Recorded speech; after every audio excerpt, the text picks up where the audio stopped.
Efésios capítulo 1, versículo 4. Assim como nos escolheu nele antes da fundação do mundo, para sermos santos e irrepreensíveis perante ele em amor. No vídeo anterior, nós vimos que para a realização da obra da salvação, foram necessários dois elementos no planejamento de Deus. O primeiro elemento, o elemento que tornaria viável a realização da salvação. Esse primeiro elemento é resumido nos 4 atos salvíficos de Cristo. Para que a salvação pudesse acontecer, Jesus foi encarnado, morto, ressuscitado e glorificado, está agora sentado à destra do Pai. Portanto, o que poderia ser feito para que a salvação pudesse acontecer, pudesse ser viável, uma obra excelente já foi realizado. O segundo elemento agora é o elemento prático para a aplicação da obra da salvação nos salvos. Como Deus aplica essa obra da salvação nos salvos? Esse elemento é mais amplo e dentro dele vamos trabalhar alguns textos e alguns tópicos e temas importantes. A aplicação da obra da salvação nos salvos ocorre mediante uma escolha, a eleição e predeterminação de Deus, tornando beneficiários de tão grande salvação por graça somente aqueles aos quais Ele mesmo, o próprio Deus, elegeu antes da fundação do mundo, como nós vimos nesse texto da carta do apóstolo Paulo aos Efésios, capítulo 1, versículo 4, que eu vou repetir. Assim como nos escolheu nele, antes da fundação do mundo, para sermos santos e irrepreensíveis perante ele em amor. Esse texto tem alguns detalhes importantes. Primeiro, não fomos nós quem escolhemos a Deus, mas Ele mesmo foi quem nos escolheu. Por isso Paulo escreveu, nos escolheu nele. Segundo detalhe é a data dessa escolha, a data dessa eleição, antes da fundação do mundo. Deus nos escolheu, quando? Antes da fundação do mundo. E para quê? Para sermos santos e irrepreensíveis perante Ele em amor. Deus nos escolheu antes da fundação do mundo, nos escolheu para sermos santos diante dEle. São 3 elementos que começam a explicar dentro da doutrina bíblica da salvação, que possui muitos tópicos. Sobre todos esses tópicos nós vamos trabalhar, vamos falar. Um desses é a doutrina bíblica da eleição incondicional. A salvação acontece por uma escolha incondicional, uma eleição incondicional de Deus. Deus que conheceu todos os homens que Ele ia criar antes de criá-los. Deus já conheceu todos os habitantes que já viveram nessa terra, que estão vivendo no presente momento e que ainda vão viver até a consumação do século, até o fim do mundo. Deus conhece e sabe quem é cada um desses habitantes. E antes que o primeiro existisse, antes da criação do primeiro Adão, antes de criar todos os homens, Deus já elegeu. Por isso elegeu antes da fundação do mundo aqueles que ele haveria de agraciar com a obra da salvação. Por essa razão, Jesus declarou no texto de Mateus capítulo 22, versículo 14: porque muitos são chamados, mas poucos escolhidos. Esse texto é um texto bastante conhecido, mas também muito mal interpretado por muita gente. Jesus disse essa palavra, muitos são chamados, mas poucos escolhidos, como conclusão de uma parábola que ele contou, que é a parábola das bodas. A parábola das bodas, ela deve ser sempre entendida como uma parábola soteriológica. É uma parábola que fala de salvação. É tanto que o livro do Apocalipse, capítulo de número 19, está escrito que a ceia, as bodas do Cordeiro com a sua noiva, que é a igreja, já está preparada a realizar-se na glória, depois que Jesus levar toda a sua igreja para o céu. As bodas do Cordeiro. Essas bodas, o casamento do Cordeiro, do Filho de Deus com a sua igreja, a união espiritual eterna na glória, no céu, foi prefigurada por essa parábola que Jesus contou, a parábola das bodas. E no final dessa parábola, Jesus concluiu ali, no capítulo 22 de Mateus, versículo 14, versículos de 1 a 13 ele contou a parábola, e no versículo 14 ele encerra dizendo: porque muitos são chamados, mas poucos escolhidos. Existe uma outra parábola, que você pode ver aí na sua Bíblia, que se encontra no capítulo 20 de Mateus, que não é uma parábola que fala de salvação, mas é uma parábola que fala de ministério. Portanto, não é uma parábola soteriológica, é uma parábola eclesiológica, falando do ministério, do serviço, do trabalho que os crentes prestam a Deus. No final daquela parábola, que está em Mateus capítulo 20, versículos de 1 a 16, Mateus colocou como Jesus concluiu aquela parábola. Ele disse: assim os últimos serão os primeiros e os primeiros serão últimos.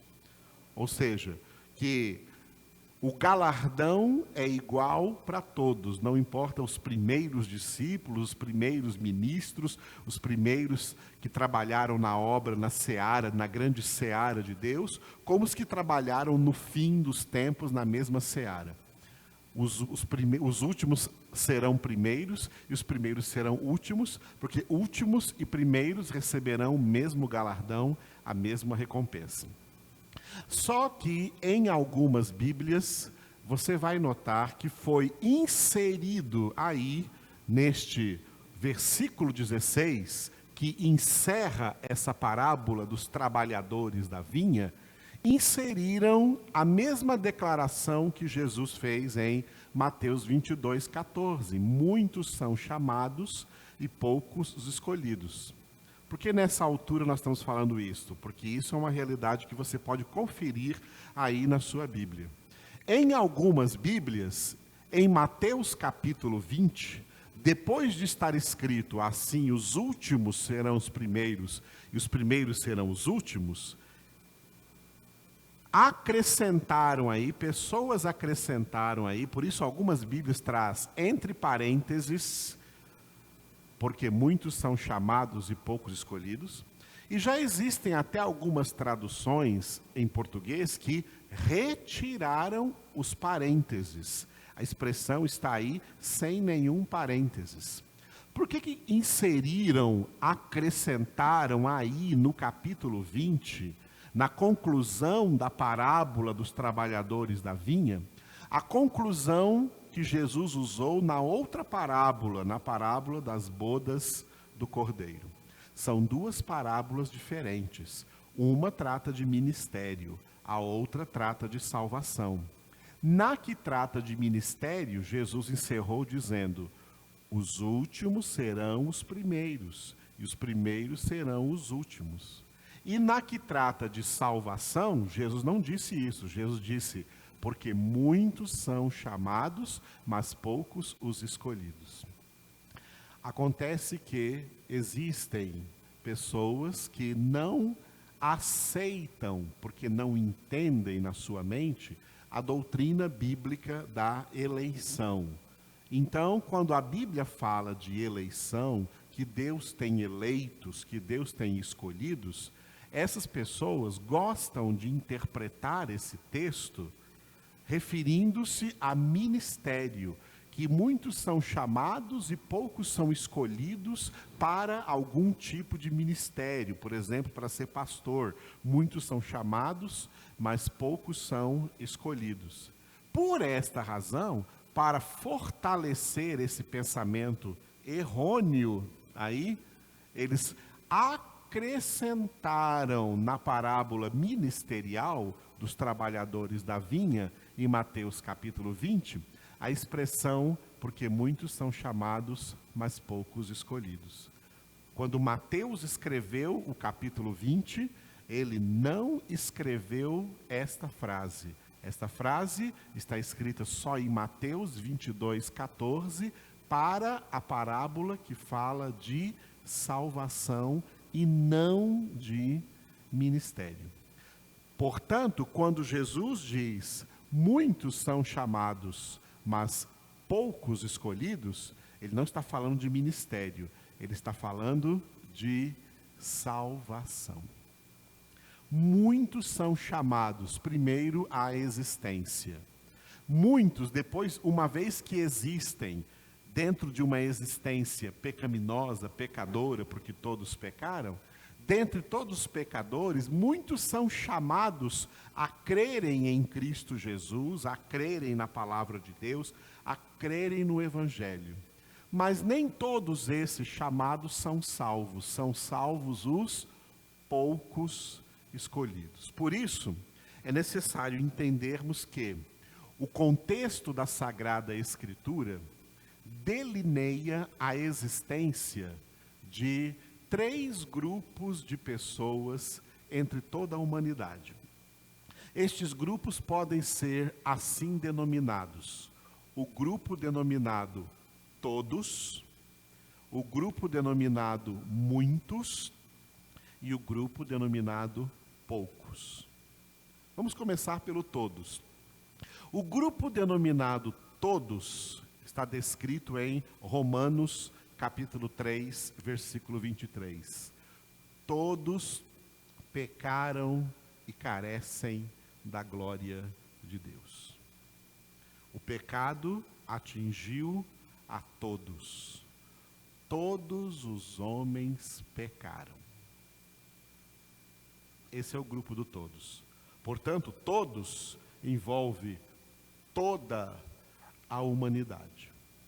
Dentre toda a humanidade, existe um grupo menor do que toda a humanidade, um grupo menor. Esse grupo menor é chamado de muitos. O grupo denominado muitos, Jesus disse em Mateus 22, 14, na parte A do versículo: porque muitos são chamados.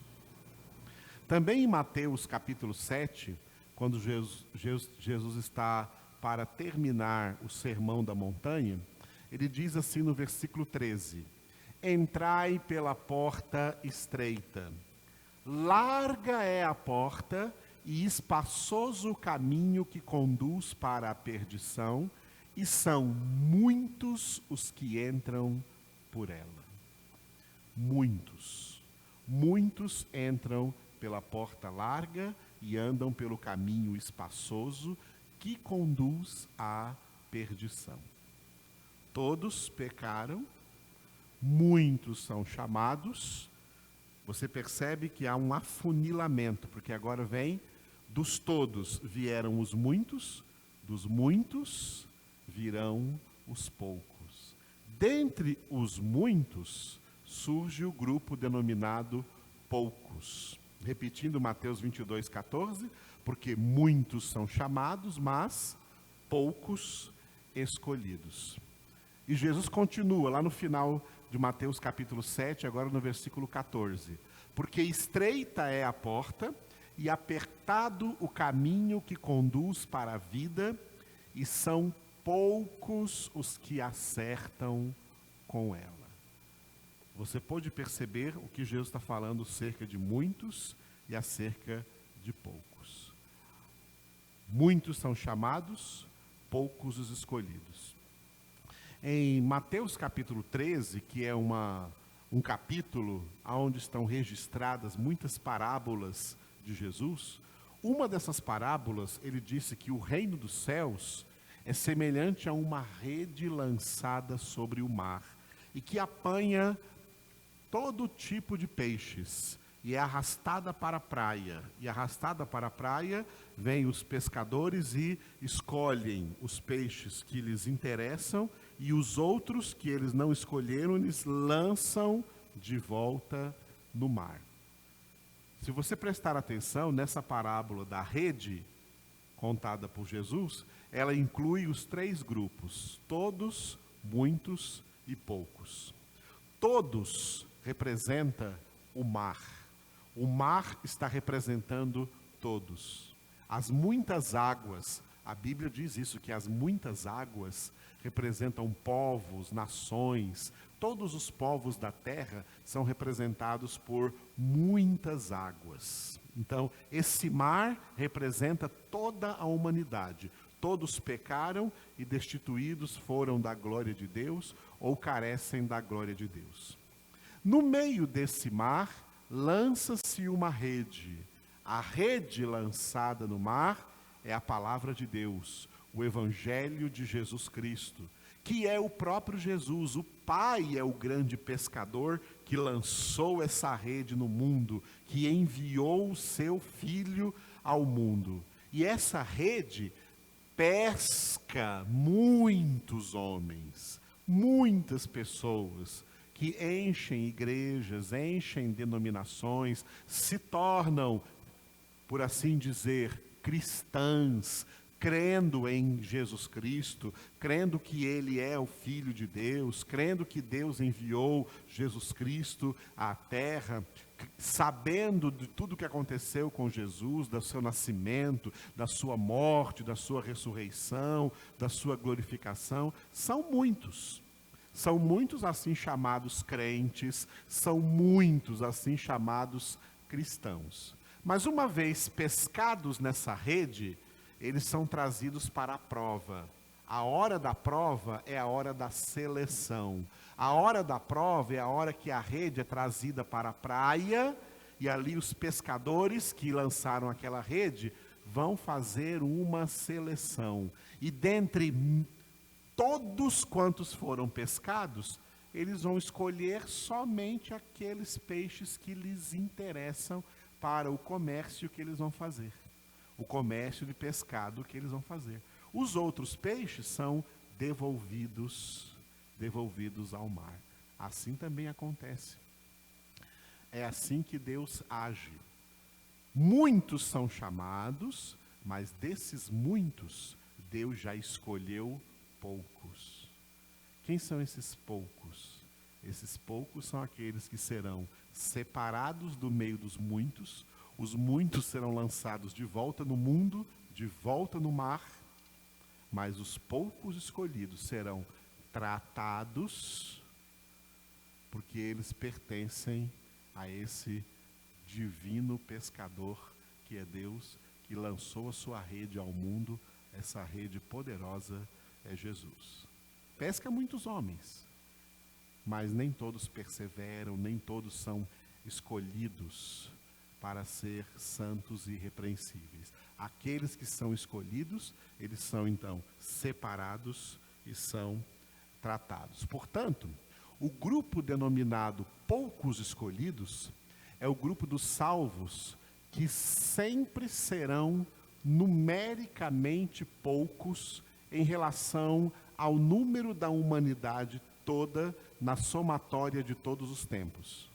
Este grupo pode ser chamado, dentro da Escritura, de a nação cujo Deus é o Senhor, conforme nós lemos no Salmo 33, versículo de número 12, que em algumas traduções traz a palavra feliz, mas no texto original não é a palavra feliz, não é feliz a nação cujo Deus é o Senhor, é bendita a nação cujo Deus é o Senhor, e o versículo continua dizendo, e o povo que ele escolheu para sua herança.